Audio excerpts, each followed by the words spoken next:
what can I say that hasn't already been said, and probably better? This movie is outstanding. Across the Spider-Verse made me remember why movie theaters can still be awesome. I went to go see it. There were kids with their families sitting in front of me, talking a bit loud, some of them standing up.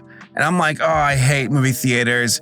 But like 20 minutes into the film, these kids were sitting down. They were mesmerized. I guess I feel like that's a testament to how good this movie is, that it even makes like stupid babies shut up and watch the movie. The first movie was so good, so unbelievably good. It was one of those moments where everybody goes, oh my God, animation can be this incredible? Like the film truly pushed the needle for the medium. And I know there's a bunch of folks who are like, oh, here comes the pretentious film critics who are like, animation is art. It is. And if you can't see that from watching the first Spider-Verse or seeing the sequel here, then your head is further up your ass than you realize. This movie made me love superhero movies again. I know it's no like real hot take for me to say that Marvel and superhero movies in general, I'm burned out on. I don't care. I haven't cared about a Marvel film since Endgame, which is again a very shared sentiment. But watching this movie, I was like, oh my God, Spider-Man's fucking awesome. And superhero films can be a lot of fun if they're creative.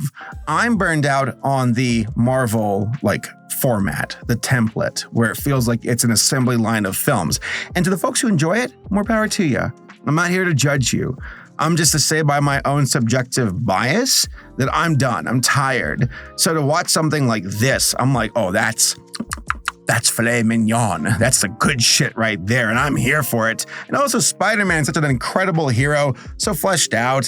What a cool universe. I feel like there's so much to dig into. There's a better framework for Spider-Man. And I say that like not knowing Spider-Man that well.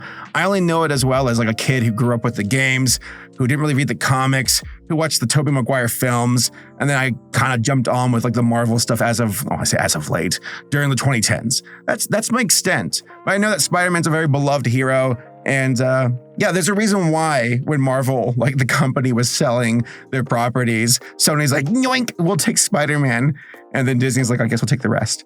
But Spider-Man's awesome. He's just the best out of the lot, in my opinion, and many others. And there's such like a human element to watching this film. I know like there are film critics out there and people who can really like peel this like, onion back and go into the layers of it. And I'll try to. I'm like, this video, by the way, is not even like much of a like review in a proper sense. This is just me gushing and recommending it. I need to like get the video, like I need to get the movie and have it on my computer to really watch it over and over and over again to truly like understand it. I'm going to go see the film again here in a bit. But as it stands, I can't really give a fair shake to this movie on any kind of cerebral level until I watch it like 10 more times. There's so much to unpack. So just take that for what it's worth. This is more of a stellar recommendation and me just nerding out versus me being like, let's really jump into the meat of the matter. I'm not capable of doing that with just one viewing. It's just too much movie to take apart with just one, with one glance. I'll tell you this though, I know it feels good. And I think it's important to remember. There's so many moments where I feel like people overthink the human experience of just enjoying a movie, where it's like, it feels good. It looks good. It's pleasing to the eyes. My brain, my little gray matter's like tingly. It's gray matter's like, I like movie colorful, music feel good, characters are fun. That's all that really mattered at the core of my being, where I'm like, I needed this film. I was going through some real life stuff. And I'm like, I need to just disengage, go see a good movie, and just forget about the world. And Across the Spider-Verse delivered on that front, which is important to remember that these films serve a purpose more than just, criticism or dissection. You can enjoy it. So the first Spider-Verse, which came out in like 2017, if I recall, was a trailblazer. And so much of that film with like Miles Morales, with the idea of an expanded universe, like that was somewhat new territory. It's funny because like right now you see Marvel and DC being like, multiple dimension universes, we have to catch up, while like Spider-Verse is like, oh, the entire idea of like multiple universes, coinciding at once. They got to it first, if I'm correct. And it's interesting seeing like Marvel's like, well, we expanded our universe, but what about multiple universes? And I'm just like, whatever, I don't care. But for Spider-Verse, they nailed it. It's such a difficult thing to really strike that incredible combination of style and substance, where it's like, we know how to write good characters. We know how to present a good story. We know how to stay on track with what matters most, which is telling a good story. Because like, if it was like a bad like script, if this was a bad story with poor characters, then it's style over substance. But like, it's like, no, that's not the case for the first Spider-Verse or the second here. It's both. It is style and substance, just coalescing in perfection across the board. And I'm like, how'd you do that? How did you make it to where across the Spider-Verse, I'm like, oh, we're starting with Gwen. And by the way, I'll avoid spoilers moving forward, but it's like every character felt like, for the most part, we're getting good screen time. I never felt like it was one character's film, like just de facto. I mean, it's Miles, but not to a degree where it's like, oh, Gwen's an afterthought. And so we got some good Gwen time. We got great time for multiple characters. It was so well balanced. This film is balance incarnate, from style to substance, from animation to character designs, mixing all the styles together with the different mediums. And then, but the anchor is the writing.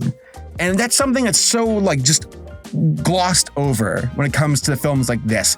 They're swinging for the fences and they get off the tracks, where it's like, because if it's just style with no substance, then I'm like, I'm bored. It's just senseless fluff. I don't care. The style complements the substance.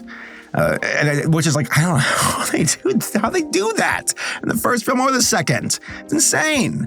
And there's things in the animation with the designs and the action sequences where I'm like, how? Literally how? It's so inspired from the universes they come up with, the new characters, how well casted they are with their voice acting, with how they all interact with each other. It's like, how do you take so many characters who are as like goofy and silly and but also as grounded and as serious as a Spider-Man and not come across as obnoxious? That's a miracle to me. They were able to write these characters in a way where it never felt overwhelming, from quantity with how many Spider characters there were to just the actual characters that we're trying to actually zero in on here, who are like the crux of the entire story.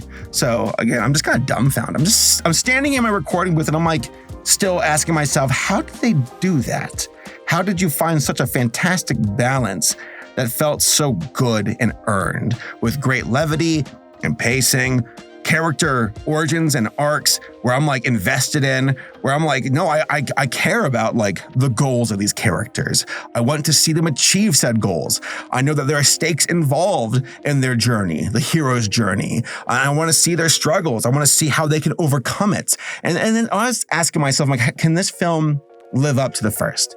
Visually, yes, it even did more, which is insane. There's a scene with Gwen with like how they use colors that kept shifting from almost scene to scene.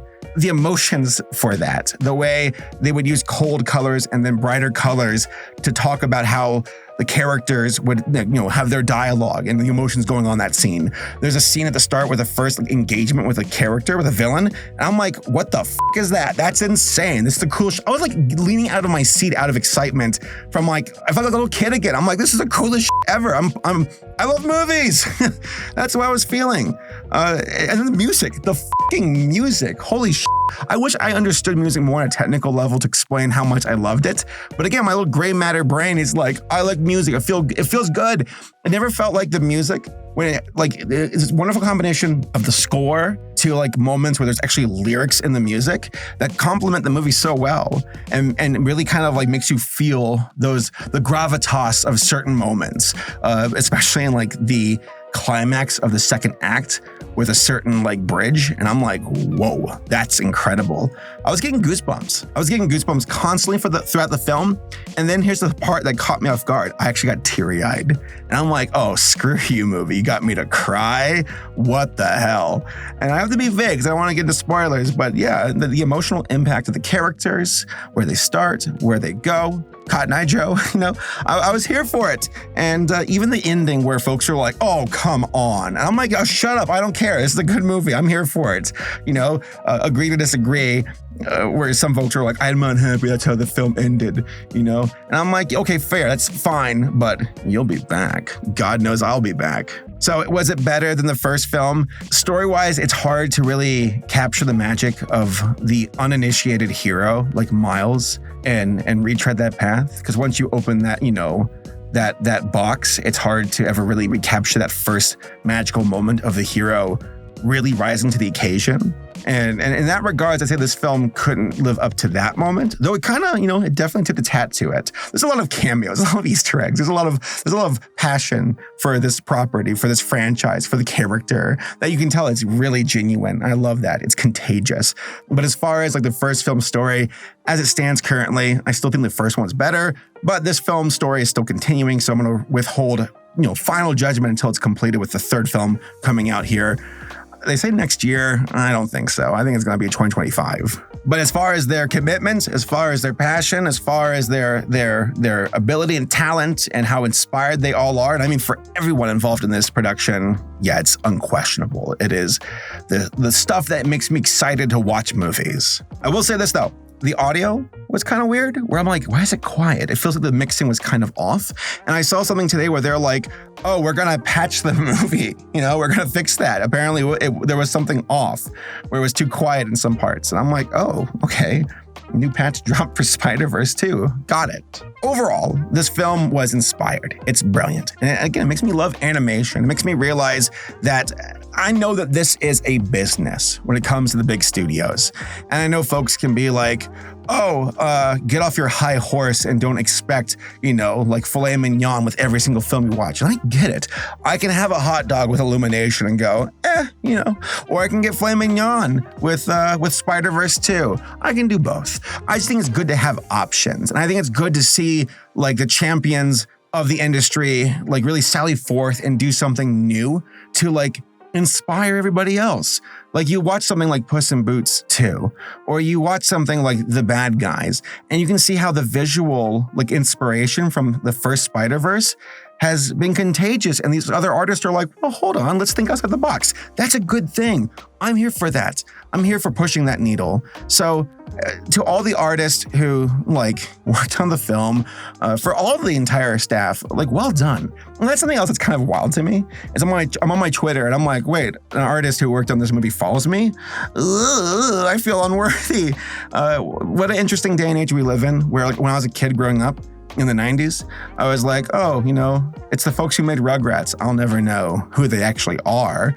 But nowadays it's like, there's more of a back and forth transparency where there are artists who like post their scenes on their Twitter account. And how cool is that? In this day and age of like, where we all feel so like depressed over the internet, it's neat that we have that where it's like, hey, that scene was awesome. You did that?